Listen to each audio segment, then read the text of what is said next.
Hello everyone. Welcome back to RB Medical Coding class, your go-to channel for everything related to medical coding.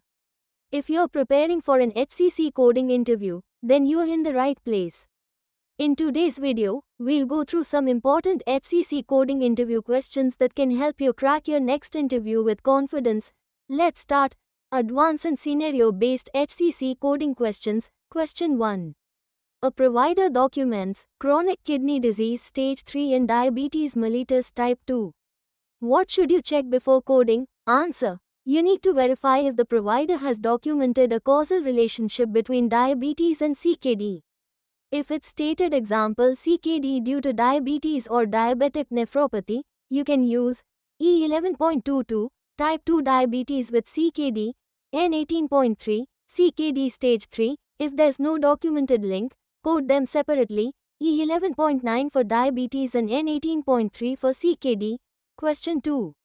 A patient has COPD and continues smoking. How would you code this case? Answer.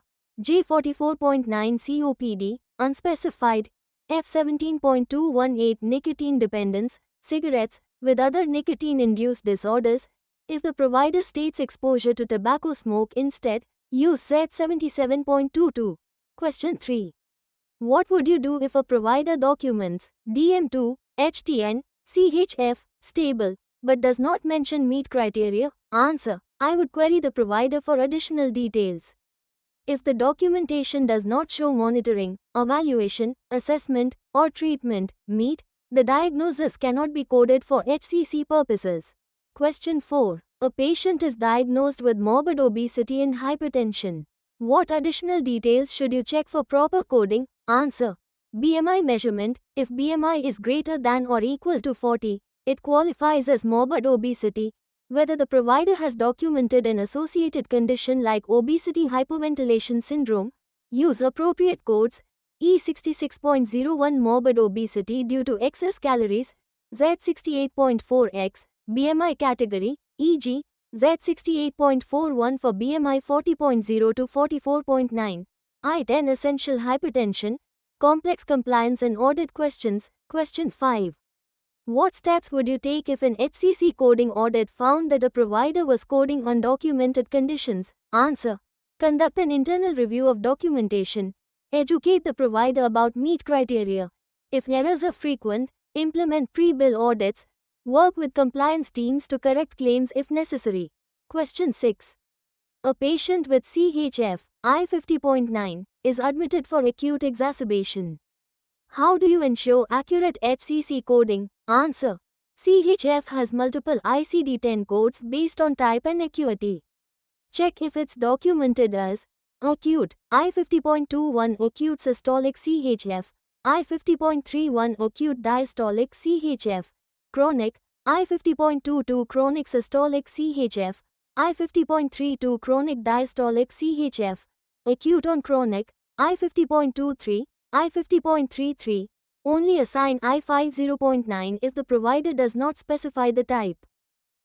Question 7. If a provider writes diabetes with CKD and neuropathy, can you assume a relationship between all conditions? Answer. No. In ICD-10 coding, diabetes has combination codes, e.g., E11.22 for diabetes with CKD, E11.40 for diabetes with neuropathy. However, if the provider does not explicitly state that both CKD and neuropathy are caused by diabetes, you must query for clarification. Real-world ethical and query questions. Question 8. A provider documents probable chronic obstructive pulmonary disease, COPD. Can you code COPD? Answer. No. ICD-10 does not allow the coding of probable, suspected, or possible conditions in outpatient settings. Instead, code the patient's symptoms, e.g., shortness of breath R06.02, chronic cough R05. Question 9.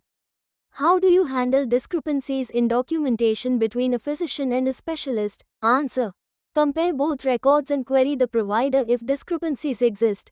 Use the most specific documentation, e.g., if a pulmonologist documents emphysema, but the PCP writes COPD, use J43.9 for emphysema instead of J44.9 for COPD. Question 10. What would you do if a provider repeatedly documents non-compliant diagnosis? Answer. Provide training sessions on proper HCC documentation.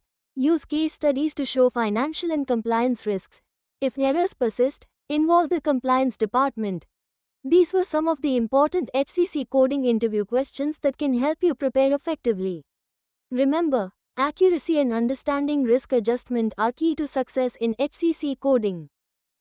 If you found this video helpful, don't forget to like, share, and subscribe to RB Medical Coding class for more medical coding tips and interview guidance. Hit the bell icon so you never miss an update. Thanks for watching, and best of luck with your interview. See you in the next video.